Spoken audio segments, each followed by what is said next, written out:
AITA for not giving my boss my first-class seat? Yesterday, my boss and I were flying home from a conference. We were on the same flight, but our original seats were not next to each other. I'm a frequent traveler on this airline and use their credit card, so I often get free upgrades to first class. I got upgraded on this flight and my boss did not. After the flight, when we were collecting our bag, she said she wanted to talk to me about my lack of respect for protocol. She thinks that because the company paid for my original ticket, and she is more senior than me, I should have given her the first-class seat. I think this is absolutely insane. While the company paid for my seat, it's my own personal credit card spending and frequent travel that earned me the upgraded seat. Is this some sort of corporate standard I'm not aware of? AITA? AITA for shutting off the home Wi-Fi so that my wife would stop working? I, 35, have been married to my wife Jen, 30, for 3 years, and before that we dated for 6 years. She is also 32 weeks, 8 months, pregnant with twins. She's my best friend and I absolutely adore her, with one minor flaw: she is a huge workaholic, perfectionist. While we both have very well-paying jobs, Jen's job's way more stressful and time-demanding. Though she is brilliant and amazing at what she does, she often works around the clock, on average, 60-hour weeks, at home and in office. This wasn't a problem before, but about 2 weeks ago her doctor told her to take a step back from work, i.e., go on leave early, because the stress was starting to cause her a couple of health issues, even though the babies are fine.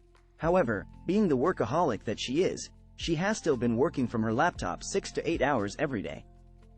Which, fine, I understand that she had a couple of cases that she needed to finish. But most days she was so focused on work that she was forgetting to eat meals and falling asleep at her desk. So, yesterday when I got home, I realized that she had done the same thing again. I woke her up and told her that she needed to go rest in bed. She insisted she was fine and said there was an emergency with a client of hers and she just needed to finalize some things for a coworker. I asked her just to take a break first and take a nap, eat, but she said that she would once she was done and that it wouldn't take her more than an hour. I told her fine, but no longer than an hour, though I was pretty annoyed. So, 2 hours later when she was still working, I became frustrated and unplugged the Wi-Fi and put the cable out of sight. The only purpose of this was to cut her off from work on her laptop because she clearly had no intention of stopping. Once she realized, she yelled at me, called me an and she said that I was treating her like a child and accused me of being controlling, condescending, and borderline abusive. I told her that she is being stupid and just to let the coworker that asked for her help to handle it.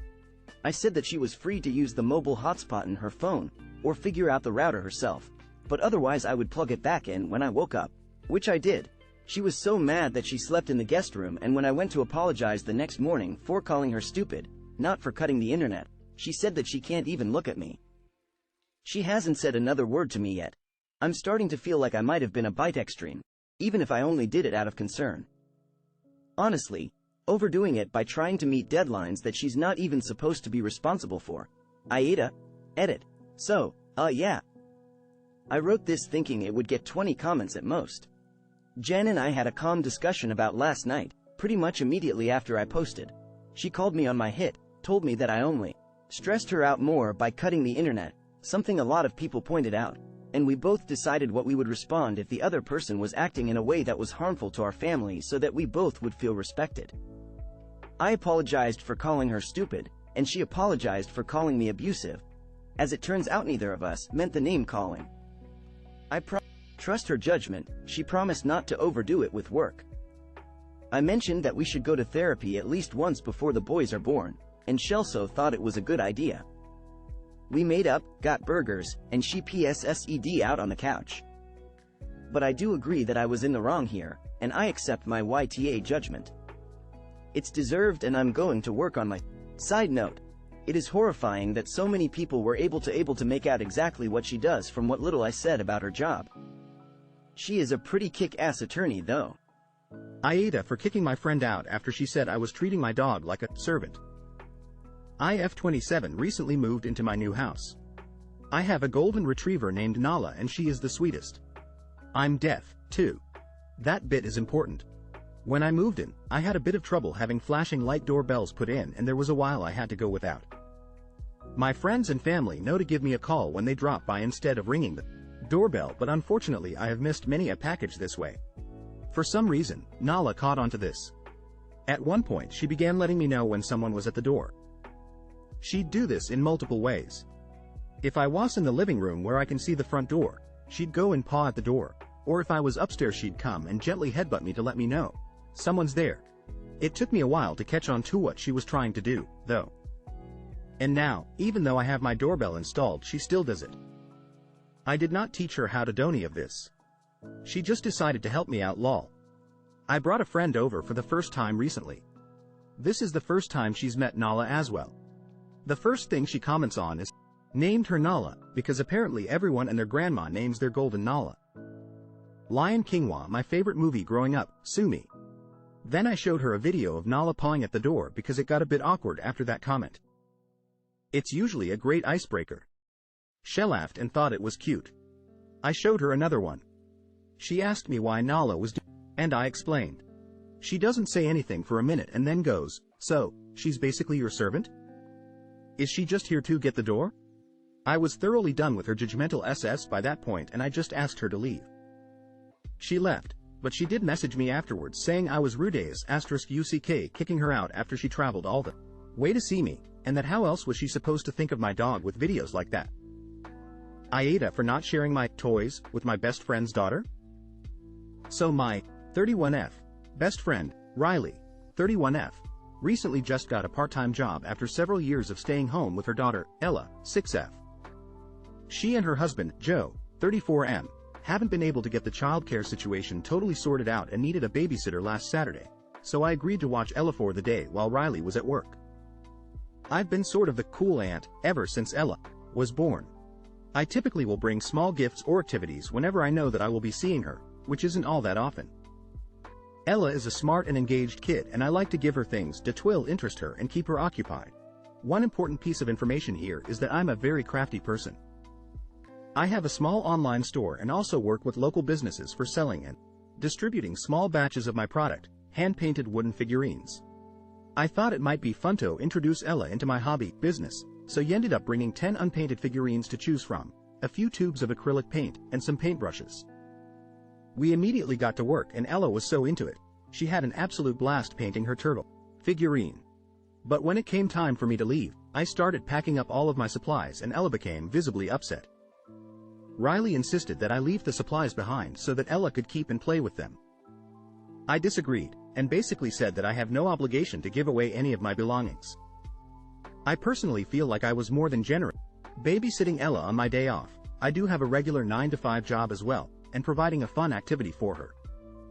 Riley pointed out that I have a pretty large stock of items at home, which is true, but still letting Ella keep the supplies and figurines would have been a loss in profit for my business. Ella cried when I didn't let her keep any of the stuff and Riley argued that I should have never brought toys over if I wasn't willing to let Ella keep them. Now Riley hasn't been responding to any of my messages or calls and I can only assume she's still angry over this whole thing. I thought I was doing something nice by babysitting and providing a fun activity. AITA for not letting Ella keep my supplies. Edit. Just clarifying that I did let Ella keep Theon completed turtle figurine that she painted herself.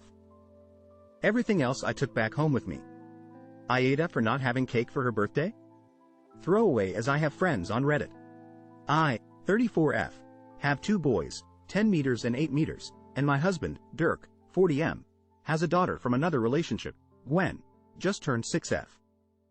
We are a healthful household and we teach moderation and controlling how much we take when we have treats. We are also very active and every day strive to get the boys moving. However, Gwen is only here 2 weekends a month, and her mother has the exact opposite attitude. In all honesty, that woman's blood type is probably ketchup. Similarly, Gwen is about 20 pounds heavier than a 5-year-old girl is supposed to be. It makes me sad for this child and her health, so when we get her I try to teach Gwen about healthy eating and moving around. We have the boys with her so she's getting active, and we make a distinction between foods that are healthy and ones that aren't. When I see one of the kids reaching for a treat, food in the pantry, I'll ask, would you like to make a healthier choice?